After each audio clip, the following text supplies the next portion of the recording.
Paulinho apresenta programa Inacreditável. Inacreditável.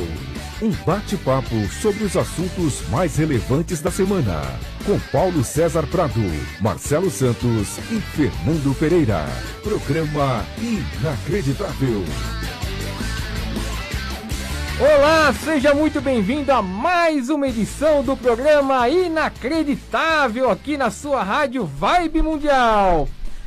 O programa Inacreditável que segue todos os padrões que a OMS, né? A OMS pede que a gente passe aqui álcool em gel em todos os equipamentos. Nós utilizamos aqui a máscara N95. Eu, Marcelo Santos e Fernando Pereira.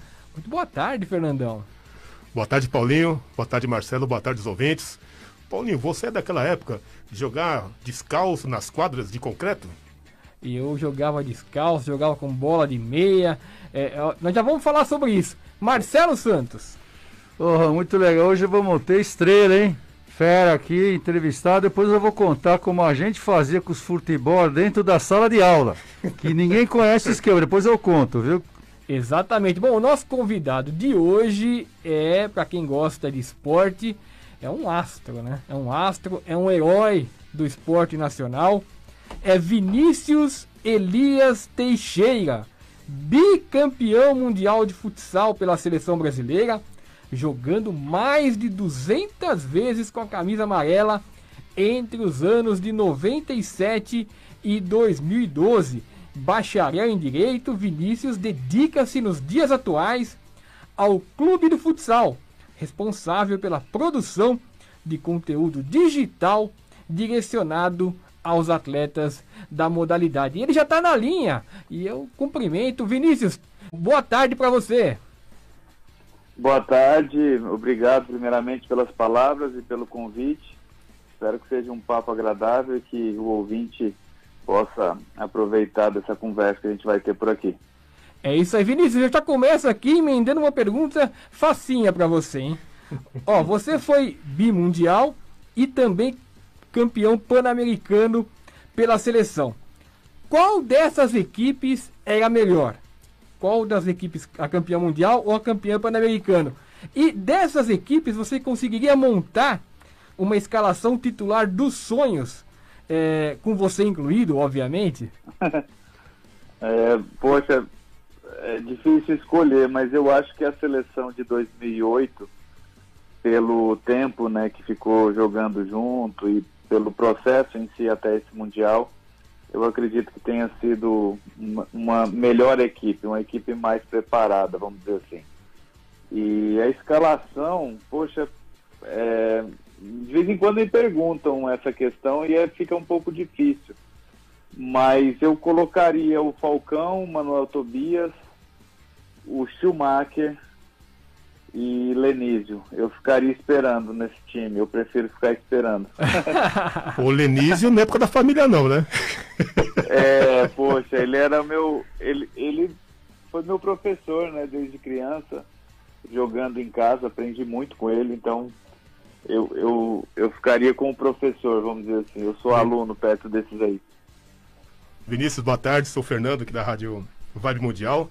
E para quem não sabe, o Lenísio foi um grande pivô. Ao lado do Choco, na minha opinião, foi os dois melhores que eu vi. O Choco, que foi campeão mundial em 96, jogava demais também, né? Vinícius, a pergunta que eu te faço é a seguinte. Você começou a carreira, né, no Araçatuba, né, no Esporte Clube Corinthians de Araçatuba. E você foi treinado pelo Senhor Divino. Veja bem, Esporte Clube Corinthians de Araçatuba. E no Timão, você chegou a receber algum convite, alguma proposta? Pois é, então, obrigado, Fernando. Eu, na verdade, eu nunca tive um convite formal do Corinthians. O Corinthians sempre foi, o Corinthians São Paulo, né? Isso. O Corinthians sempre foi um dos grandes rivais, assim, que eu tive, porque o futsal, vocês bem sabem, eles vivem, o esporte vive praticamente de patrocínios de empresas. São poucos os clubes, e ainda mais nos dias de hoje, que apostam, né, clubes de camisa que apostam pelo futsal. Então, não tive esse privilégio, mas enfrentei muitas vezes, e Araçatuba, o Corinthians de Araçatuba, uma equipe muito tradicional no interior na época, agora já não existe mais, foi a primeira equipe que me deu essa oportunidade e enfrentei o Corinthians da capital na categoria juvenil e acabei jogando em outras equipes, senão no Corinthians. Marcelo Santos. Então, Vinícius, honra minha, né? Deixa eu entender. Para chegar no futebol que você está falando é adulto, tá certo? Então, todo jogador do seu gabarito começou de criança, sempre já começando, que nem vai para o campo, às vezes você vê vídeo de grandes craques que eram criança começando no salão, depois vão pro... Então o adulto que vai para o futsal também, você era já craque, jogava de criança, e aí o que muda em termos de patrocínio? O que muda das crianças que estão no clube? Como é que elas estão praticando no clube, futsal, estão virando craque, e por que depois na fase adulta não tem esse patrocínio? Como é que consegue sobreviver? A ponto até de ir para a seleção brasileira depois, para defender as cores da pátria, né? Então, é muito interessante porque agora existe uma discussão muito grande do futsal como formador do futebol de campo, né? Depois de tantos exemplos, né? Neymar, Ronaldinho Gaúcho, Ronaldo Fenômeno, todos eles passaram pelo futsal. Então, existe agora muitos clubes, né? Atlético Paranaense, recentemente, Santos, Corinthians, Fluminense, Palmeiras, que estão trabalhando metodologias de futsal para colaborar na formação dos jogadores de futebol de campo. Na minha época, como acontecia, Marcelo? A gente jogava futsal, praticamente ali toda a base, e nos fins de semana, a gente jogava futebol de campo por outra equipe. Por que o futsal? Porque o futsal, antigamente, com a lei do passe, com todo aquele sistema que existia no futebol de campo, o futsal pagava melhores salários. Porque geralmente eles já com 10, 11 anos de idade, nós recebíamos bolsa de estudos. Recebíamos bolsa nos colégios particulares para representar esse colégio. E uma bolsa num colégio particular é um dinheiro considerado por uma família de origem mais humilde, né? Que era o meu caso e da grande maioria dos atletas. Então, isso antigamente era muito comum, por isso que Deco também jogou futsal há muito tempo. Enfim, todos os grandes jogadores acabam começando no futsal. E aí, com 16 anos, 15, 16 anos, onde já interessa ao clube de futebol investir nesse garoto, né? Porque já se nota uma joia, no caso desses atletas, esses atletas são contratados para futebol de campo. No meu caso, a proposta que eu tive para o futebol de campo foi do Araçatuba. Acho que vocês lembram, quando estava na primeira divisão do Campeonato Paulista. Sim. Né, na década de 90. Só que a proposta do Araçatuba para jogar no antigo Aspirantes, né, acho que vocês se lembram também, era muito abaixo da proposta do futsal, que já era uma proposta muito relevante, já me permitia, inclusive, assim, comprar alguma coisa. Então, eu preferi o futsal, eu e meu irmão preferimos o futsal. Da nossa geração, os atletas que foram para o futebol de campo foram o Alex, o Tcheco, o Ricardinho, o Deco, todos, Zé Elias, Fernando Diniz, todos esses atletas nós enfrentávamos no juvenil. Nós ficamos no futsal e esses atletas foram para o futebol de campo. Qual desses era melhor, hein, no futsal? Boa pergunta. O melhor deles, até eu conversei com o Alex esses dias sobre isso, e para ele era o Anderson, que ficou no futsal e jogou o Mundial de Futsal do ano 2000 pela seleção. Ele fala que no futsal o Anderson de todos eles era o melhor. Mas eu enfrentei o Deco e o Zé Elias. Para mim, o que eu mais gostava era o Zé Elias, pela força física que ele tinha e a combinação de marcação com ataque. Ele era muito completo. Tanto é que o Zé Elias estreou no futebol de campo com 16 anos de idade, né? Ele já tinha realmente uma constituição para aguentar o tranco com o pessoal mais profissional, né? E ele era um atleta de muita personalidade, tanto é que ele estreou no Corinthians daquela maneira. Eu acredito que tem muito a ver com os anos dele de futsal, com a capacidade dele, assim, a mentalidade mesmo, né? Ajudou muito. Vinícius, você surgiu numa época do ano de 97, um pouquinho antes, né, na base e tudo, né? Onde a regra do futsal era totalmente diferente. O goleiro não podia sair com o pé, o lateral era com a mão, e a quadra era um pouco mais reduzida, né? Não é desse tamanho atual. A pergunta que eu te faço é a seguinte: a mudança de regra, ela ajudou ou prejudicou no sentido do talento do atleta? Eu acredito que ela prejudicou em muitos aspectos. O aumento da quadra, ele coincidiu também com a globalização do esporte, no sentido de informações táticas. Eu acredito que se perdeu aquela questão do jogo de rua, né? E isso também tem a ver com o futebol de campo, na minha visão.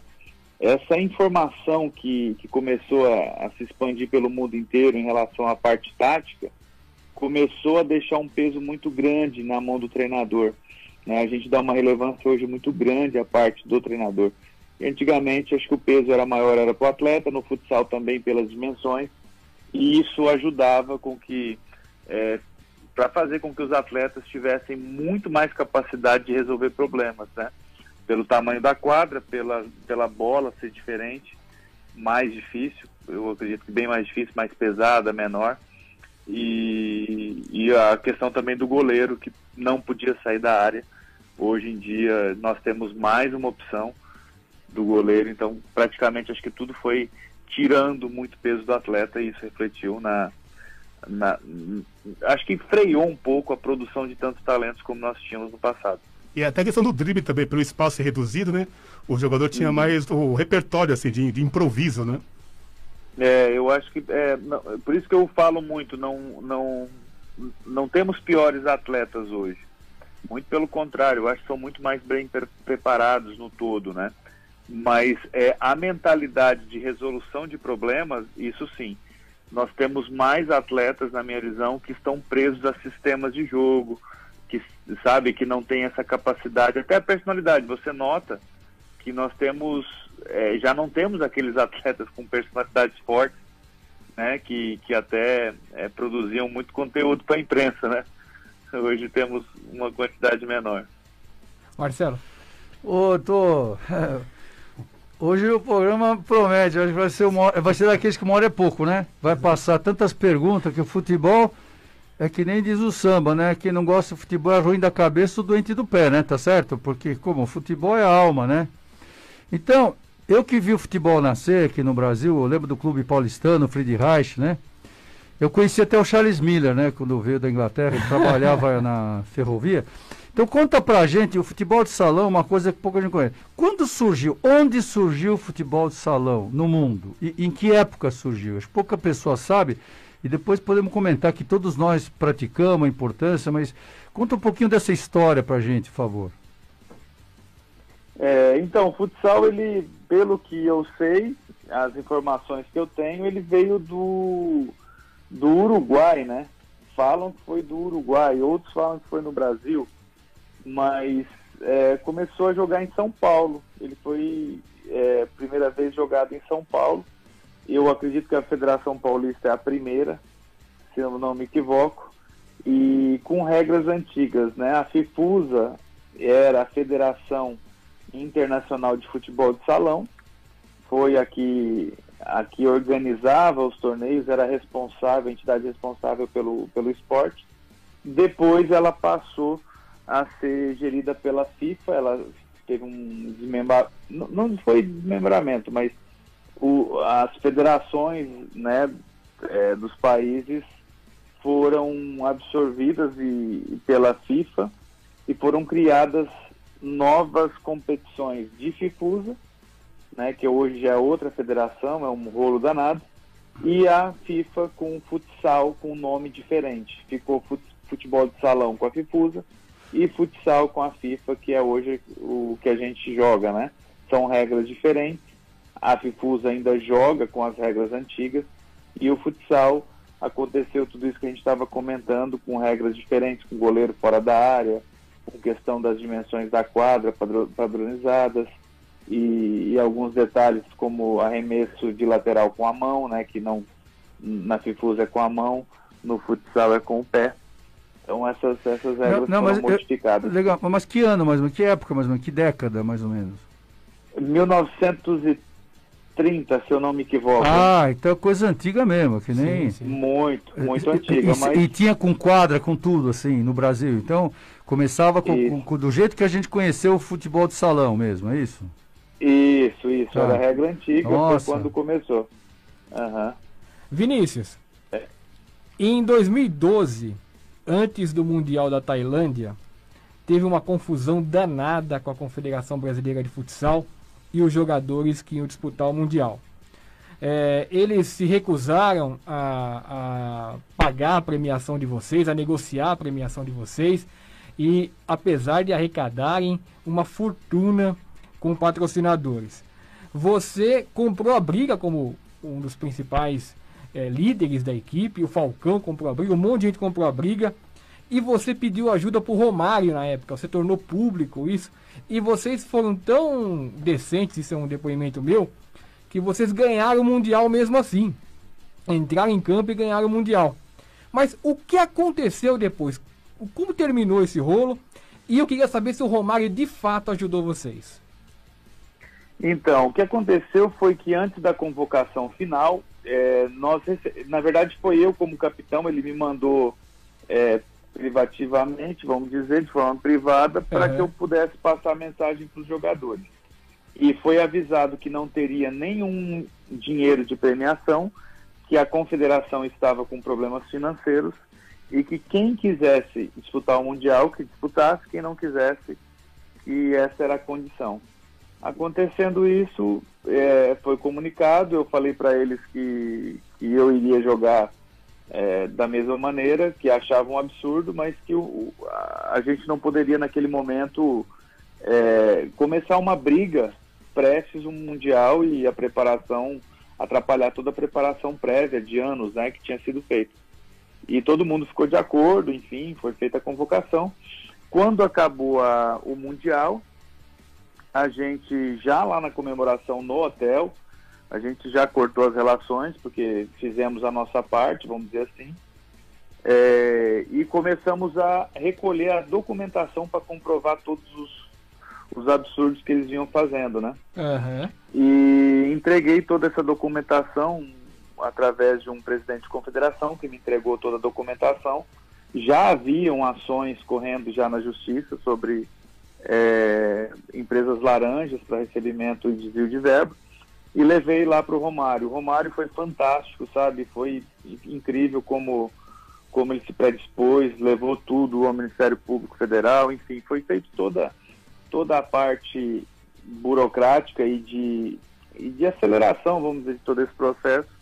Mas infelizmente a gente sabe como funciona no Brasil, né? Existem coisas que a gente não consegue entender, principalmente lá em Brasília, e a condenação, tudo que teria que acontecer ficou por isso mesmo, até pela idade do presidente.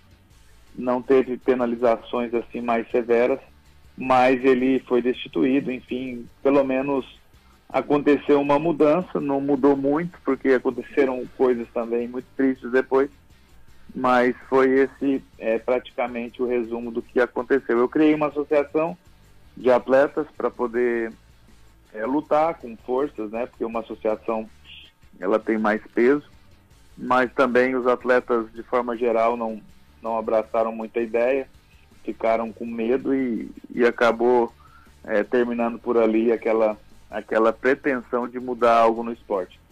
Tomando o gancho dessa frase que você falou no final, dos atletas terem ficado com medo, tal, o que é natural em todos os esportes, porque a gente sabe muito bem o sistema mafioso que impera em todas as federações esportivas.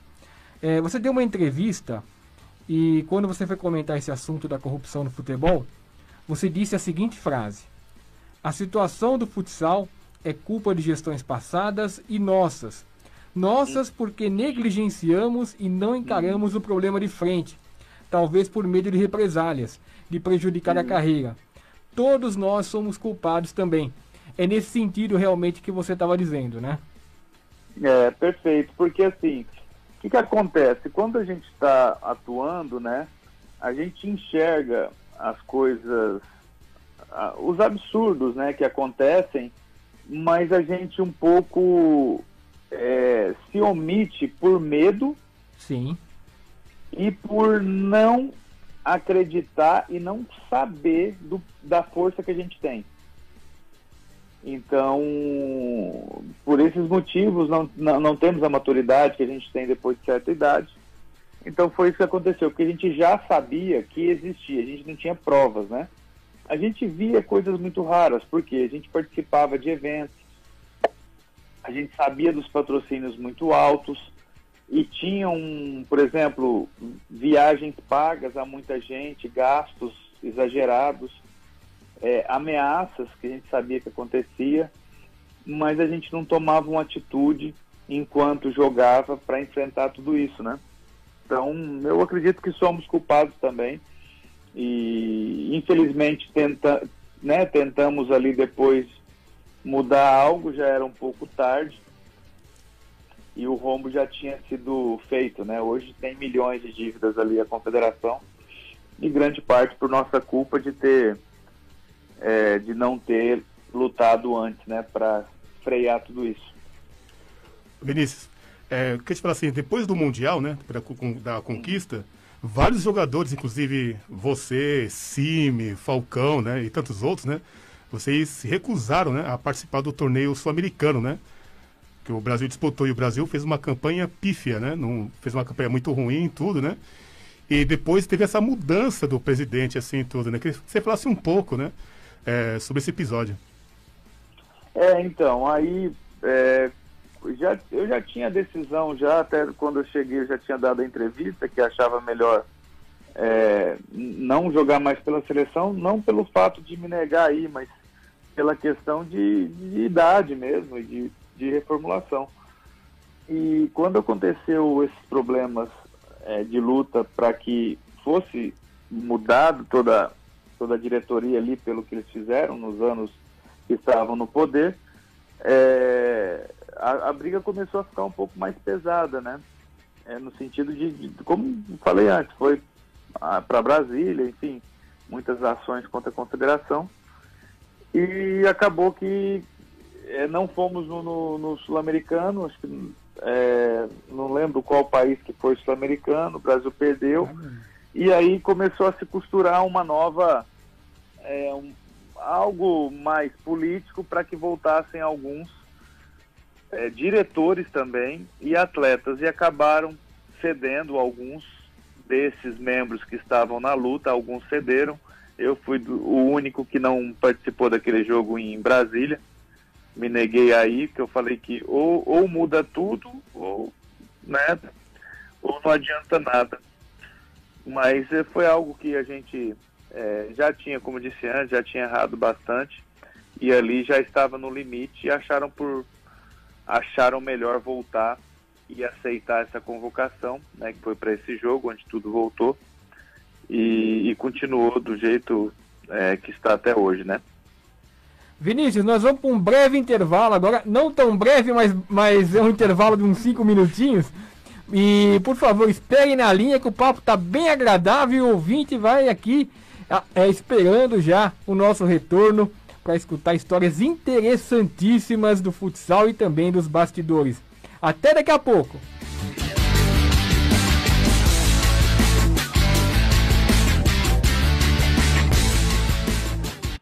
Contos da Bola, por José Renato Santiago.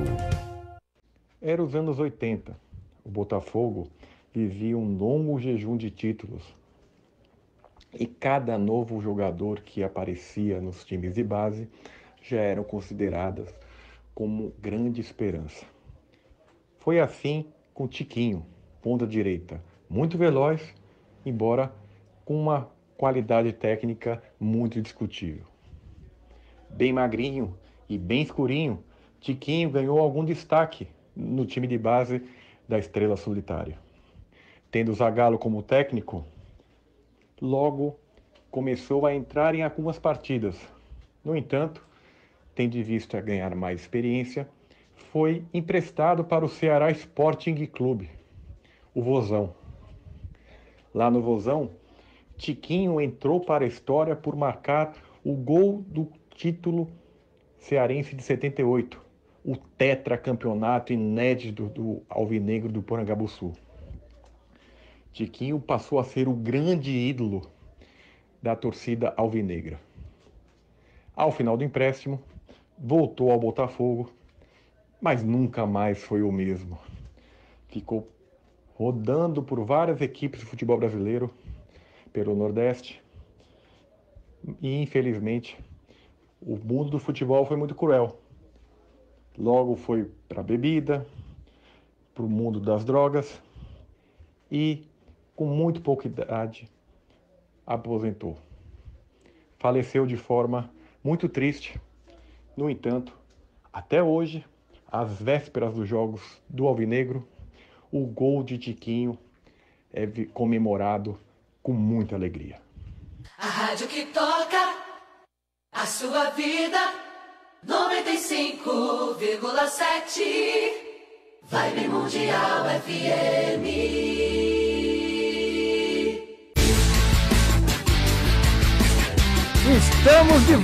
Estamos de volta aqui, programa inacreditável que hoje entrevista o Vinícius, bicampeão mundial de futsal pela seleção brasileira, entre outros diversos títulos, né? Você que está ouvindo aqui pelo 95,7 pode assistir também pelo Facebook, hein? Facebook da Rádio Vibe Mundial. Você vê a imagem. Cuidado que nem todo mundo aqui está muito bem vestido. O Marcelo Santos está com uma roupa aqui dos anos 20 lá, que já está meio encardida. Roupa do Santos. Mas, bom, um manto sagrado, dá licença. A camisa do Santos antiga é um manto sagrado, mas tudo bem. Mas vamos aqui voltar com o flamenguista Vinícius. Vinícius é flamenguista. Vinícius, tudo bem?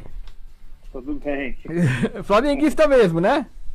Eu sou desde criança. É isso aí. Não é coisa recente, né? Porque tá aparecendo agora uns flamenguistas aí, né? Pela fase do Flamengo. Aliás, corintiano e flamenguista é coisa de... Dizem que é de outras vidas, para quem acredita.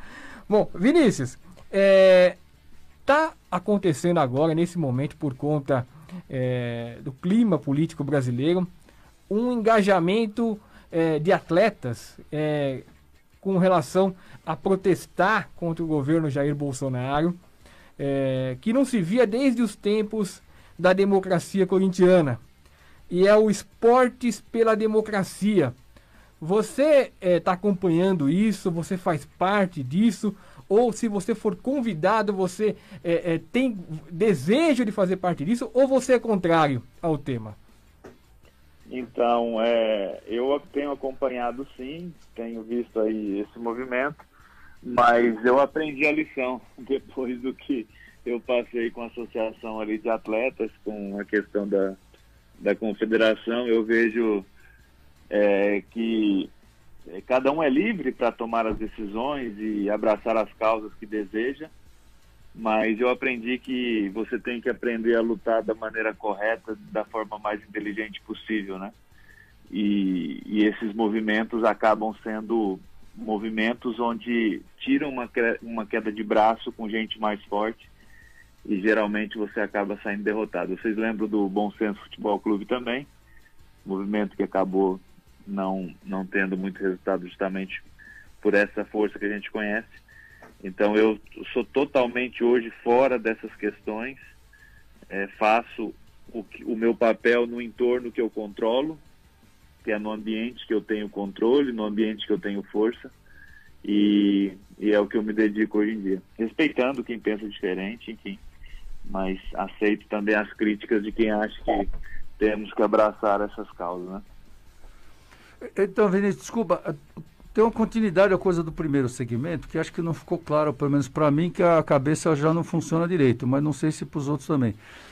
Essa transição para a fase adulta, então, fica claro o seguinte, acho que a maioria do pessoal não sabe, o que joga futebol de salão ou futsal, ele passa a ter vida profissional de adulto, campeonato com time, tudo igual, com regularidade que nem vôlei, ou não, do qual, então, selecionado para a seleção brasileira. Desculpa a pergunta meio idiota, pode ser, mas a gente não sabe.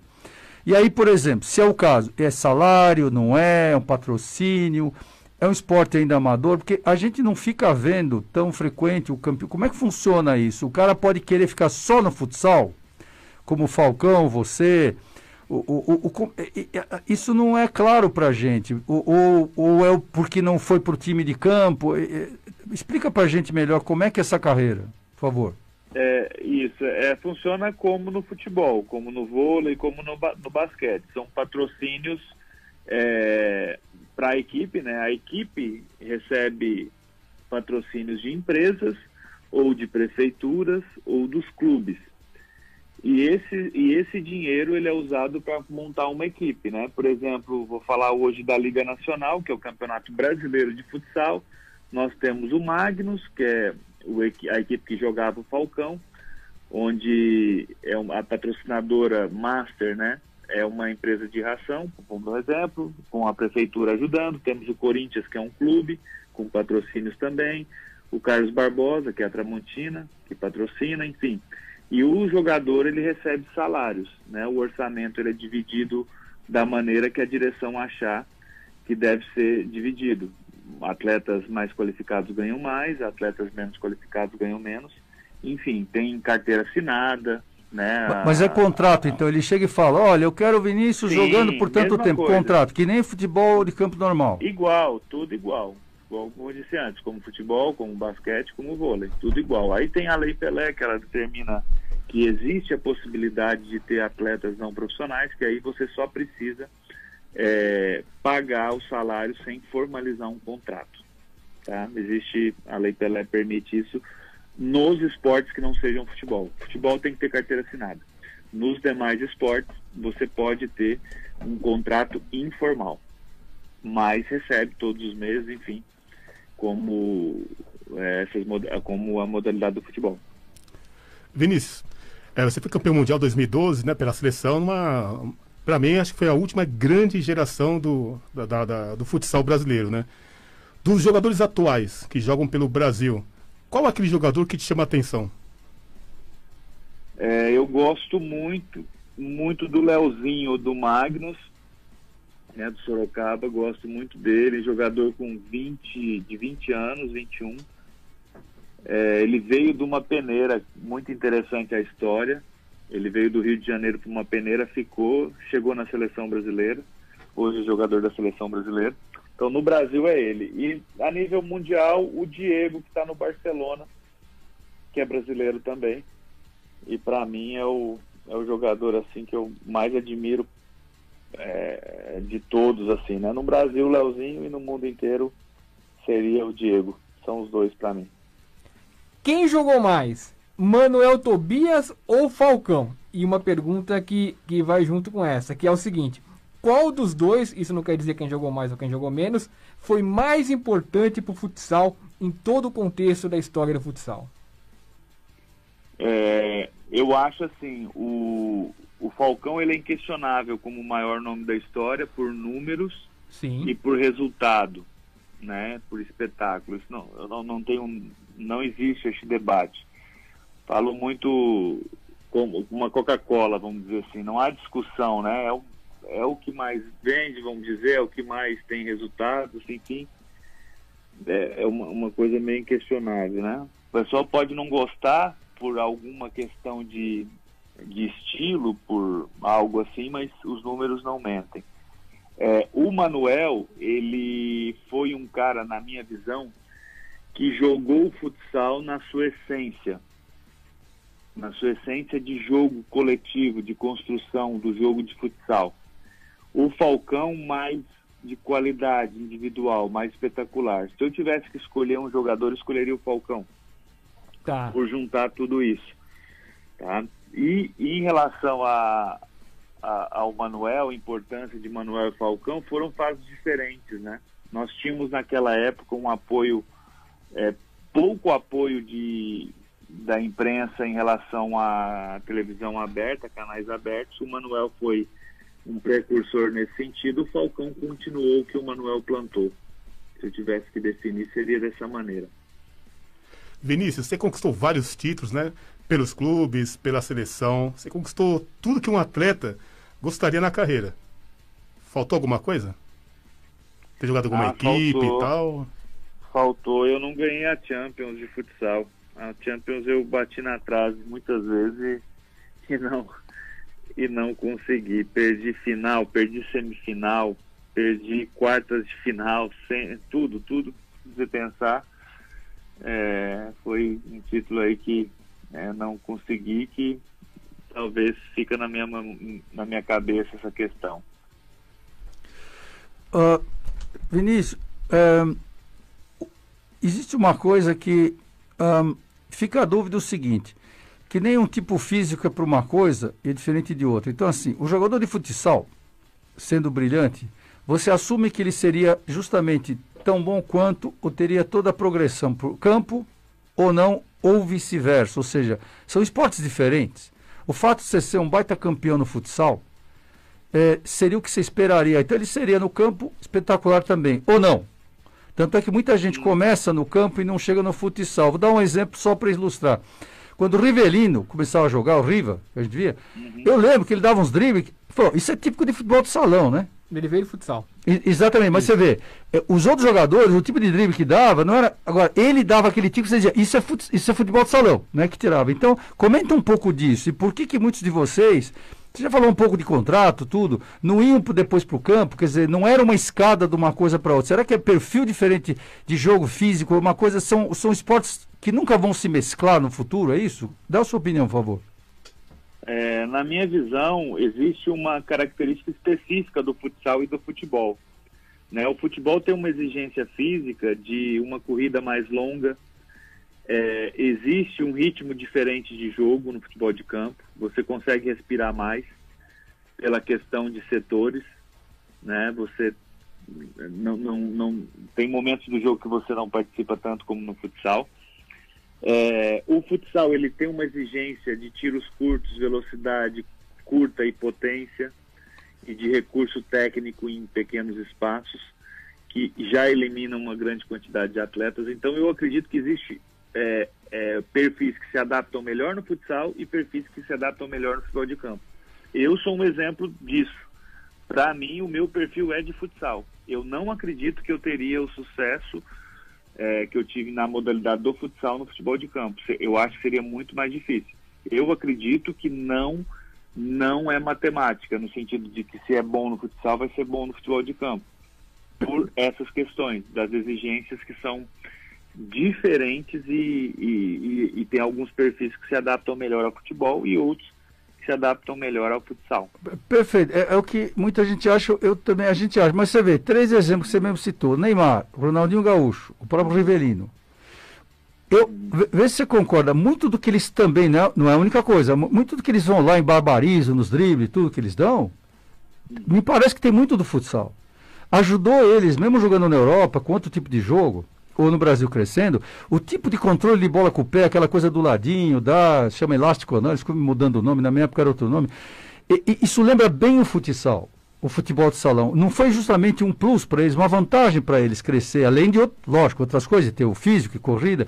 Isso não fez o diferencial na hora que ele está lá no zagueiro, tem que dar um negócio, enganar um ou dois ao mesmo tempo. Que não tem a ver com o futebol de salão, não poderia ser uma escola de preparação para isso? Com certeza, até eu comecei hoje, né, o programa falando sobre isso. Existe uma discussão muito grande nesse sentido, onde os clubes de futebol estão apostando muito pelo futsal na formação, justamente por esses tantos exemplos que nós temos na história. O ponto que eu falo é que zagueiros, por exemplo, zagueiros mais contundentes, que não são tão técnicos, não jogariam futsal. Seria muito difícil que eles conseguissem jogar futsal, entende? Eu não falo desses níveis de talento tão exagerados como Neymar, Rivelino. Esses sim, são jogadores que poderiam se adaptar até se bobear ao futevôlei, né? E a qualquer esporte, pela técnica que eles têm apurada. Mas eu falei de forma mais geral, né? De uma forma mais global. E existe sim metodologias hoje onde se trabalha essa questão de trabalhar a criança até certa idade no futsal para que depois ele possa fazer a transição para o futebol de campo, que seria, segundo os estudiosos, o ideal para formar, né, atletas cada vez melhores, vamos dizer assim. Vinícius, o Brasil teve aquela rivalidade muito grande ainda hoje, né, com a Espanha, né, devido àquele Mundial de 2000, né, que a seleção foi muito prejudicada. Ela vencia por 3-2, o árbitro inverteu uma falta que o espanhol fez, né, no nosso defensor, foi no Elderson, se salvo engano, e a Espanha empatou 3-3, depois venceu com uma outra falta que o árbitro também interpretou de uma forma negativa do Schumacher, né, e a Espanha venceu por 4-3, então se acendeu essa rivalidade, tanto que entre 2008 e 2012 o Brasil repetiu essa final com a Espanha. Para você, qual foi a final mais difícil, a de 2008 ou 2012? Para mim, a de 2008 foi a mais difícil, até pela pressão a gente vinha de 2 derrotas, né, seguidas para a Espanha em mundiais, então perder em casa, no Maracanãzinho, seria a 3ª derrota seguida, né? E a nossa geração já estava com uma idade avançada. Nós tínhamos aí o Schumacher com 33 anos, tínhamos Lenísio com 31, eu, Falcão com 30. O Wilde já era veterano, né? O Wilde já tinha também os 28, 29, então já tínhamos aí a última oportunidade, vamos dizer, garantida de tentar esse título. Não tenho dúvidas que 2008 foi muito mais difícil nesse sentido, porque na Tailândia ali a gente já foi com um pensamento diferente, já analisando muito mais a parte tática e questão assim de ajustes, né? A parte de pressão psicológica já não existia como existia em 2008. Vinícius, foi um grande prazer esse bate-papo. O programa Inacreditável já está chegando ao final. E eu queria agradecer realmente pela sua disponibilidade de vir aqui conversar e esclarecer esses assuntos com a gente, viu? Um grande abraço para você. Obrigado a todos, foi um prazer conversar com vocês. Espero que o programa siga produzindo conteúdo de qualidade aí para os ouvintes e que a gente volte à normalidade o antes possível, né? É isso aí, Fernando Pereira. O Vinícius, assim, ele deveria, faltou na carreira dele ter jogado no Corinthians, não quis dizer, mas faltou jogar no Corinthians. Vinícius, adorei mesmo, aprendi muito e passou tão rápido aquele negócio, né? Depois eu gostaria de convidar, né, o Paulinho para uma outra oportunidade de se aceitar para falar das coisas que você está fazendo hoje também, em prol do esporte do jogador, né? Suas atividades que a gente andou lendo, muito legais, de progressão não só como atleta, viu? E gostaria, quem sabe, se aceitar no futuro. Muito obrigado.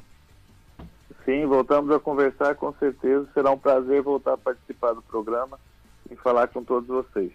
É isso aí. Bom, até semana que vem. Tchau, tchau.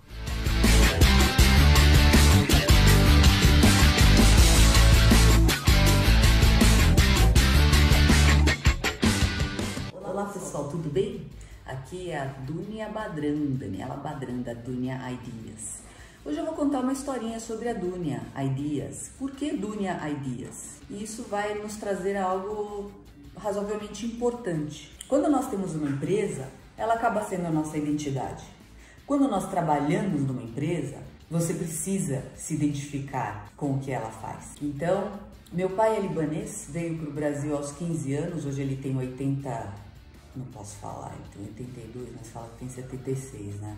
Não posso nem falar a minha idade, porque senão ele fica bravo, porque entrega a dele. Então eu não vou falar também. Mas Dunia em árabe significa mundo. E eu ganhei este apelido quando nasci. E a lição que ele me deu foi: filha, você é uma cidadã do mundo, não existe cultura. A cultura é a humanidade. Desbrave o mundo, seja independente e seja feliz.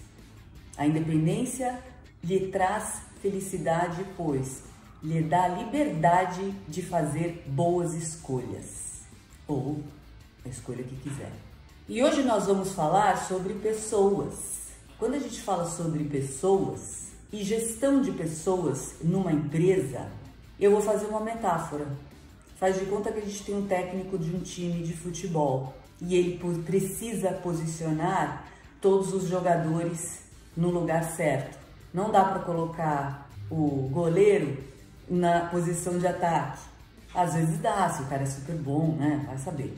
Mas são questões de entender e identificar o perfil de cada um dos profissionais que trabalham na sua empresa, no seu time e posicioná-los para que eles consigam executar as atividades de trabalho deles com sucesso.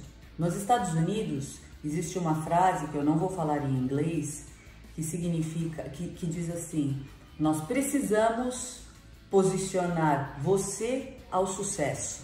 Preciso te preparar e te colocar para o sucesso. Então, como a gente faz isso? Nós preparamos, treinamento, estudo, preparo, gestão das emoções, gestão da sua carreira, porque a sua carreira é o seu negócio. Então, assim, vejam um exemplo. Dunia Ideas. Eu me identifico com a minha empresa. Eu faço o melhor que eu posso por ela. Ela é uma prioridade na minha vida. E assim deve ser o seu trabalho e o seu dia a dia. Mas falando sobre como estão performando as pessoas, os talentos dentro da sua empresa. Como está o controle de treinamentos? Como está a sua estrutura de cargos, descrições de cargos e salários, certificações? Vocês sabiam que hoje em dia, para você participar de uma concorrência, muitas vezes precisamos entregar o rol de certificações dos talentos da empresa?